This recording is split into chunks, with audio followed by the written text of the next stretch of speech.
Bismillahirrahmanirrahim. Assalamualaikum warahmatullahi wabarakatuh. Alhamdulillah. Wassalatu wassalamu ala rasulillah. Wa ala alihi wa ashabihi wa man tabi'ahum ila yaumil qiyamati. Amma ba'du. Kaifa halukum jami'an? Ayyuhal musytarikuna fi manzumah online. Apa kabar teman-teman semua di peserta dalam program pembelajaran Arabic online? Pada kesempatan kali ini, Alhamdulillah Allah memberikan kesempatan kepada kita untuk bisa bertemu pada media lain, yaitu pada media channel YouTube. Semoga Allah Subhanahu wa Ta'ala memberikan keistiqomahan kepada kita untuk senantiasa mempelajari bahasa Arab ini. Rekan-rekan semua yang dimuliakan Allah Subhanahu wa Ta'ala, pada channel YouTube ini kami akan melanjutkan hal-hal yang tidak dibahas dalam rekaman-rekaman, yaitu di dalam rekaman-rekaman di pembelajaran Arabic online di media WhatsApp group. Nah, pada channel YouTube ini kita akan memberikan suplemen-suplemen, tambahan-tambahan informasi mengenai bahasa Arab yang tentunya mungkin ada di antara teman-teman yang tidak memahaminya, karena memang pelajaran ini bisa dikatakan levelnya sedikit agak naik. Tapi insya Allah bagi teman-teman yang levelnya sudah cukup, maka insya Allah akan bisa memahaminya. Nah, sebelum kita bahas poin-poin pada bab yang pertama, ya, poin-poin pada bab yang pertama, kita ingin menjelaskan terlebih dahulu basic awal, ya, basic awal di dalam memahami bahasa Arab, basic awal dalam memahami bahasa Arab. Nah, di sini bahwasanya di dalam pokok-pokok pembahasan ilmu nahwu, karena bahasa Arab adalah ilmu yang mempelajari tentang language atau bahasa, linguistik atau bahasa, maka otomatis yang dipelajari itu adalah hal-hal yang berkaitan dengan konten bahasa Arab. Nah, pokok-pokok pembahasan dalam ilmu nahwu, karena pembahasan di bab-bab awal atau pada jilid 1 kebanyakan adalah pada pembahasan bab nahwu, ya, maka dalam bahasa Arab secara umumnya dia memiliki 3 komponen dasar. Dia ada huruf, dia ada kalimat, dia ada jumlah. Nah, ini perlu kita pahami, ya. Ada huruf, ada kalimat, ada jumlah, ya. Apa itu huruf? Baik, kita buka dulu agar bisa lebih difahami. Pada prinsipnya huruf itu, ya, disebutkan di sini bahwasanya huruf merupakan bagian dari kata-kata. Jadi kalau ada kata-kata, maka di dalamnya itu adalah huruf. Atau dengan istilah lain, kata adalah kumpulan dari huruf-huruf. Jadi kalau ada kalimat misalnya, dzalikal kitabu la raiba fihi hudal lil muttaqin misalnya, maka itu adalah kata yang di dalam kata itu ada huruf-huruf. Nah, di dalam bahasa Arab, ya, huruf-huruf itu adalah sesuatu yang masih belum memiliki arti. Nah, jumlah huruf dalam bahasa Arab ada 28 huruf, dari alif kemudian sampai ya, yang disebutkan dengan istilah huruf-huruf hijaiyah. Ini adalah satu pembahasan yang sudah lewat, ya. Kalau dalam istilah bahasa Indonesia itu disebut dengan huruf alfabet seperti A, B, C, D, E, F, G sampai Z, maka di dalam bahasa Arab itu dinamakan sebagai huruf hijaiyah. Nah, jadi poinnya adalah huruf itu adalah sesuatu yang masih belum mempunyai arti di dalam bahasa Arab, ya. Maka kalau kita bilang alif, maka itu belum punya arti. Sekarang kita sebut ba, alif, ba, atau ta, atau tha, itu belum punya arti. Maka itu belum disebut sebagai sebuah kalimat atau kata.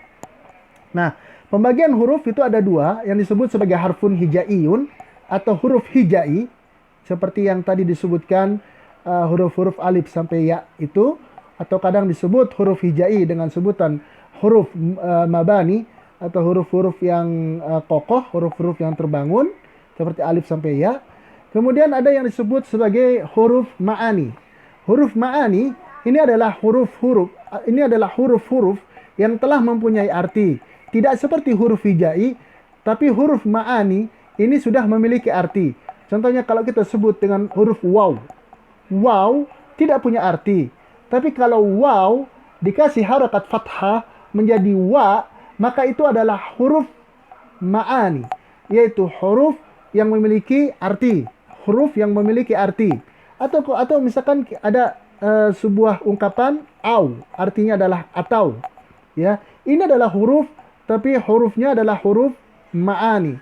Ya, thumma, min, idan, dan yang lain sebagainya. Sehingga kenapa huruf jar disebut sebagai huruf, karena dia masuk kepada huruf ma'ani, masuk dalam kategori huruf ma'ani. Nah, akan tetapi huruf-huruf ma'ani bisa juga disebut sebagai kalimat karena telah mempunyai arti.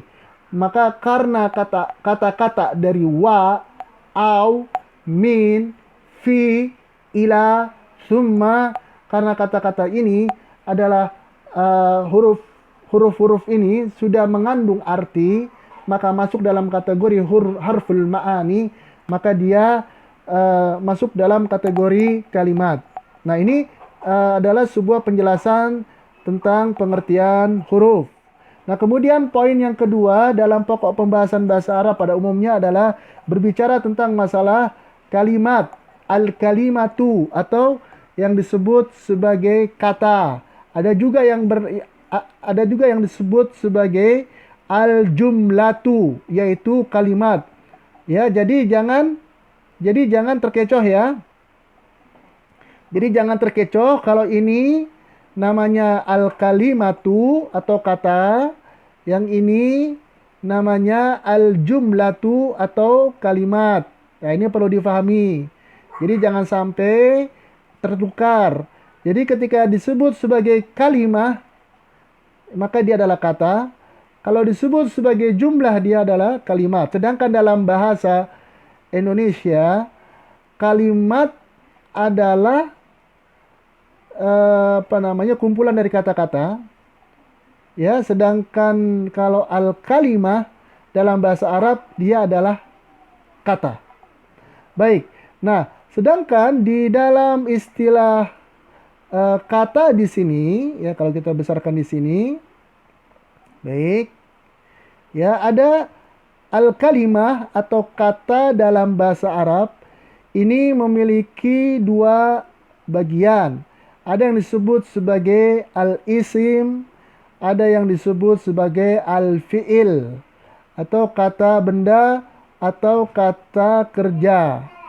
Ada kata benda, ada kata kerja. Maka kita coba balik lagi, apa sih yang dimaksud dengan kalimat? Ya, kalau kita buka pengertian dari kalimat itu adalah, baik, biar lebih jelas ya.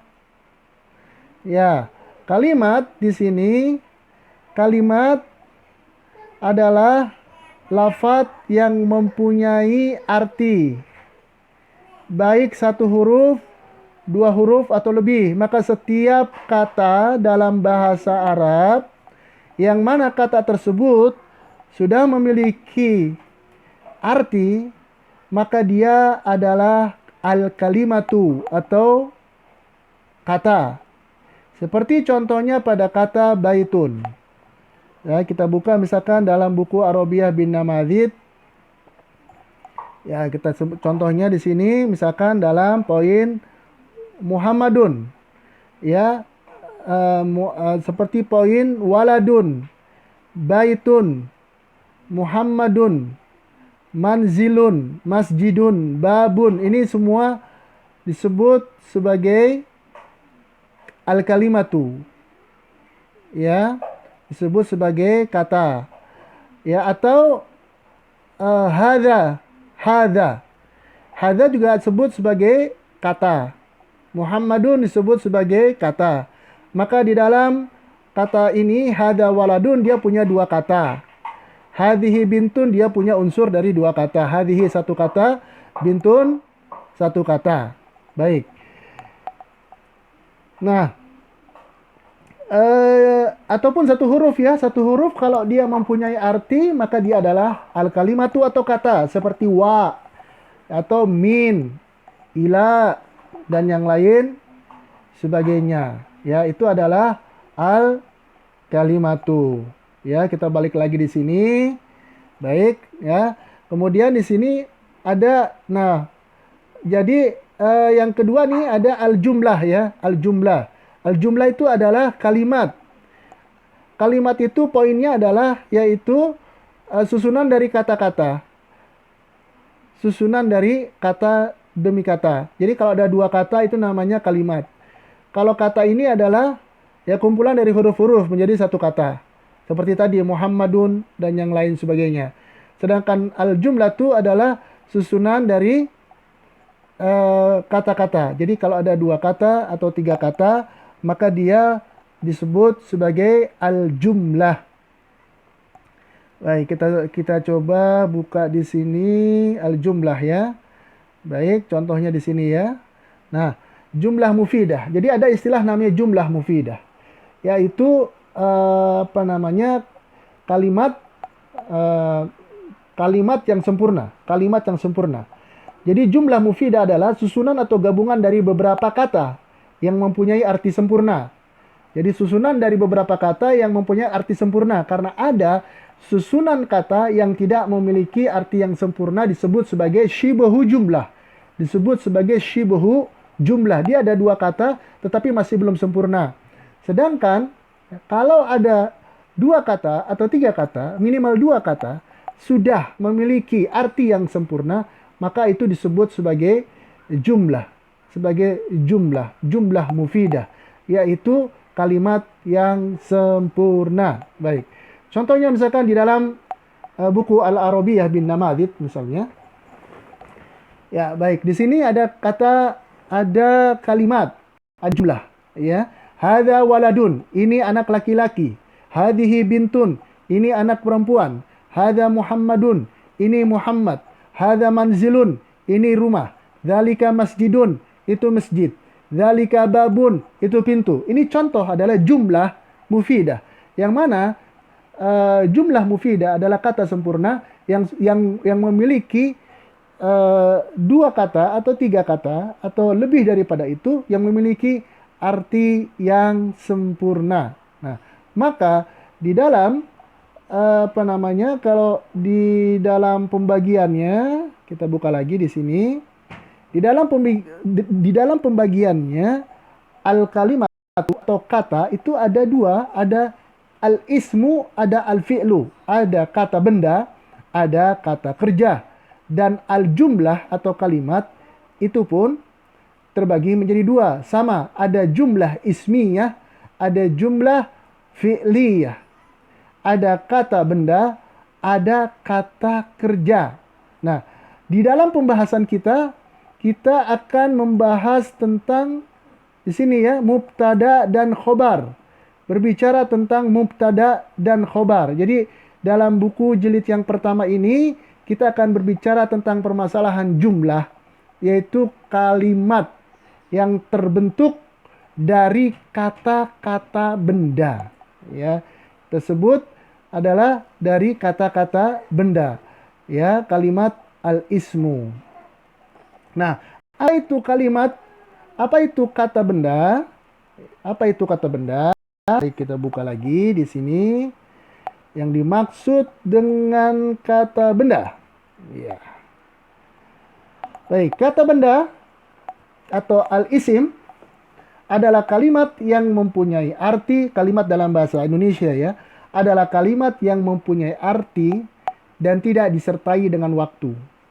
Kalimat yang mempunyai arti dan tidak disertai dengan waktu. Ini dua istilah yang dikemukakan oleh para ulama nahwu.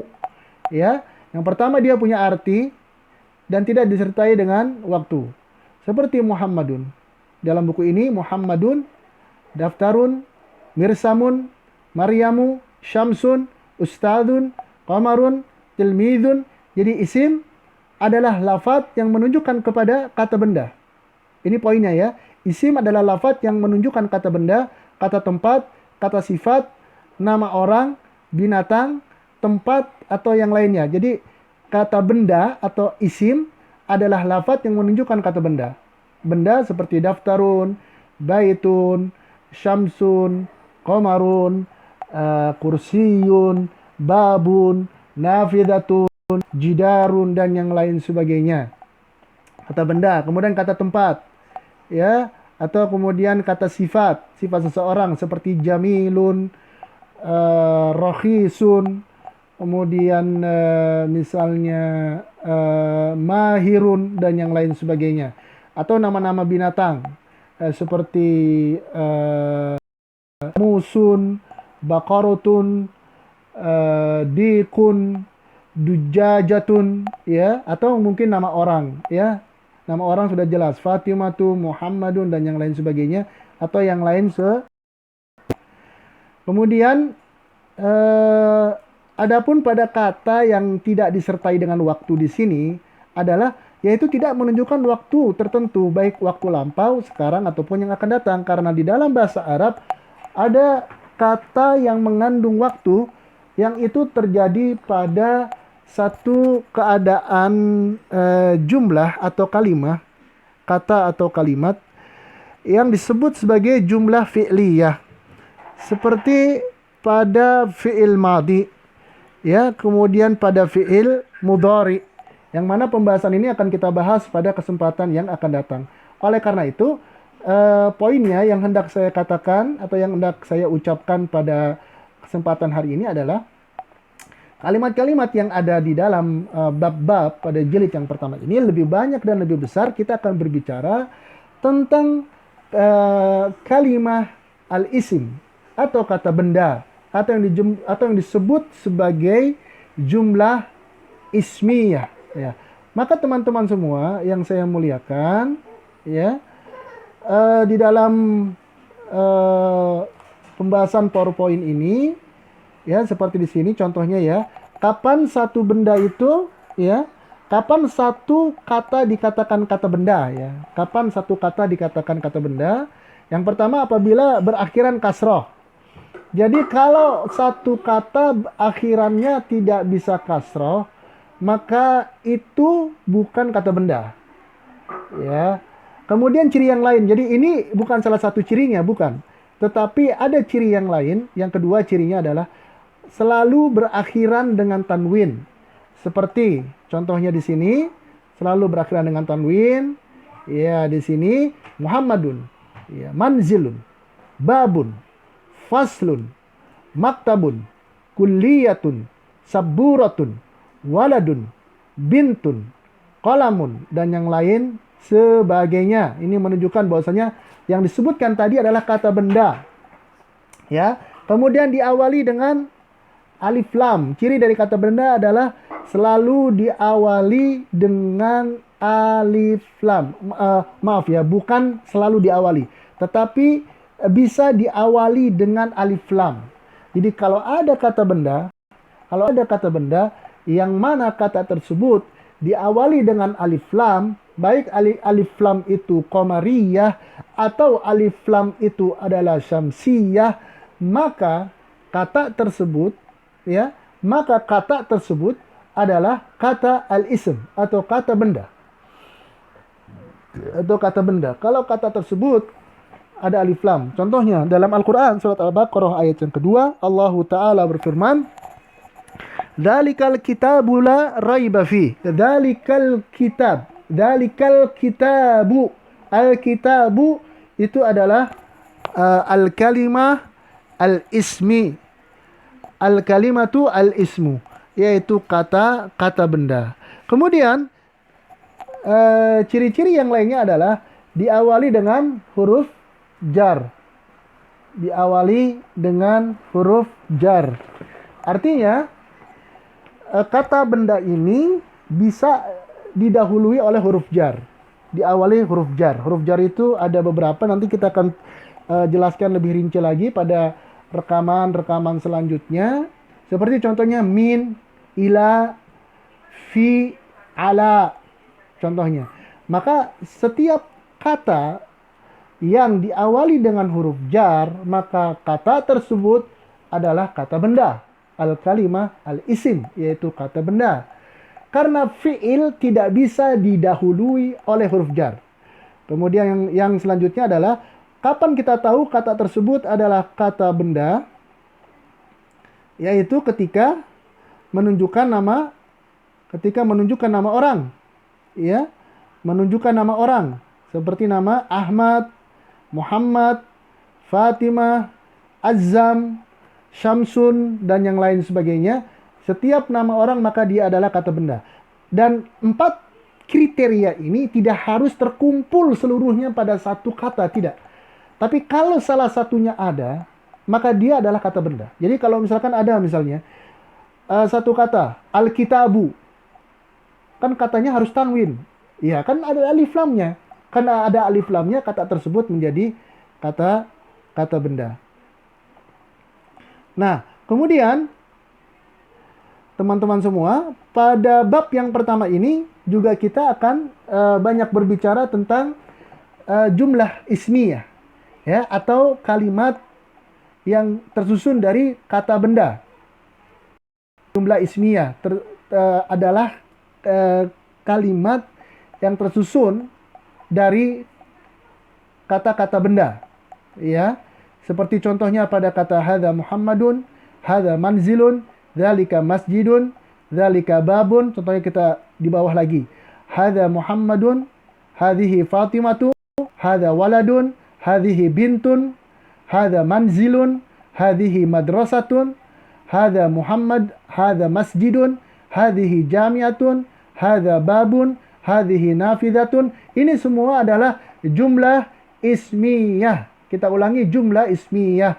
Kita sudah sebutkan sebelumnya, jumlah ismiyah itu adalah kumpulan dari kata-kata. Jumlah adalah kumpulan dari kata-kata. Ismiyah adalah kata benda. Sehingga susunan dari jumlah ismiyah itu adalah mubtada dan khobar. Susunan kaidahnya adalah selalu mubtada dan khobar, ya. Maka di dalam jilid yang pertama ini, kalau kita buka di bab qawaid, mungkin teman-teman juga sudah pernah ini, ya. Baik, di sini ya qawaidnya adalah pola kalimat dalam pelajaran dalam bab 1 ini adalah mubtada dan khobar, subjek dan predikat. Pertanyaannya, apa itu mubtada dan khobar? Apa itu mubtada dan khobar? Nah, kita coba buka lagi pada yang sudah kita persiapkan. Pada materi yang sudah kita persiapkan tentang mubtada dan khobar. Baik. Mubtada dan khobar. Ya, pada pengertiannya, mubtada dan khobar adalah dua isim atau dua kata benda yang membentuk susunan jumlah ismiyah. Mubtada dan khobar adalah dua kata benda, dua kata benda yang membentuk susunan kalimat yang sempurna, jumlah ismiyah. Ya, maka mubtada adalah isim yang diterangkan dan khobar adalah isim yang menerangkan. Ini sebuah kaidahnya. Mubtada adalah isim yang diterangkan, sedangkan khobar adalah isim yang menerangkan. Ya, maka ketika ada dua kata benda yang saling bertemu dan berkumpul, itu namanya jumlah. Kemudian jumlahnya apa? Namanya jumlah ismiyah.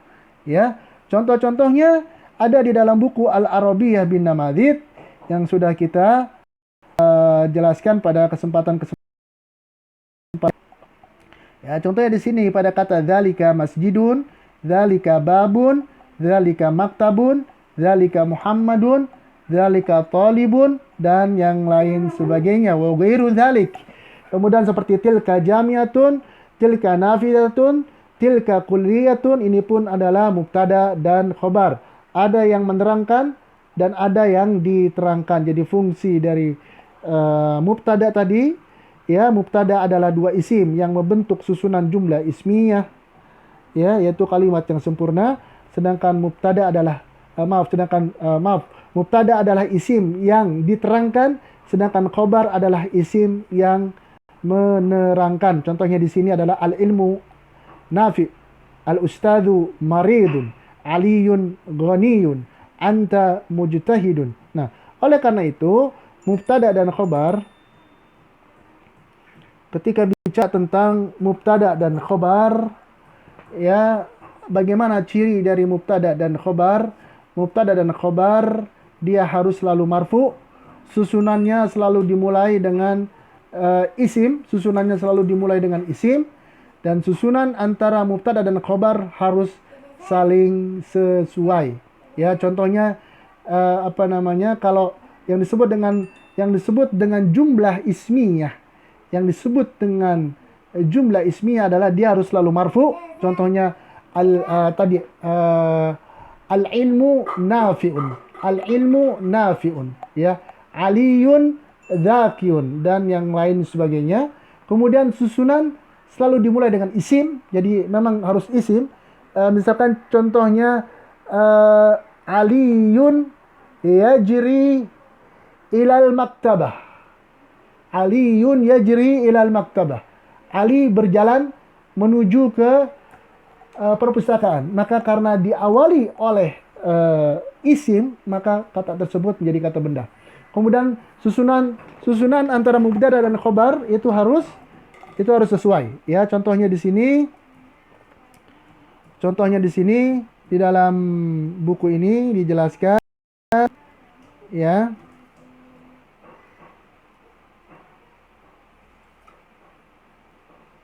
Ya, di sini pada kalimat ini, kata-kata dalam bahasa Arab terdiri dari mubtada dan khobar ini. Kata-kata yang terdapat dalam mubtada dan khobar itu harus memiliki kesamaan dalam sisi mudzakkar dan muannasnya. Mudzakkar dan muannasnya. Jika mubtadanya adalah mudzakkar, maka muannasnya adalah mudzakkar. Ketika mubtadanya adalah muannas, maka khobarnya harus muannas. Ketika mubtadanya mudzakkar, maka khobarnya harus mudzakkar. Ya, ini adalah kaidah-kaidah penting di dalam bab yang pertama. Ya, baik teman-teman semua, untuk yang selanjutnya tentang masalah isim isyarah, sang kata tunjuk hada, hadhihi, dzalika, dan tilka sudah kita ketahui sebelumnya.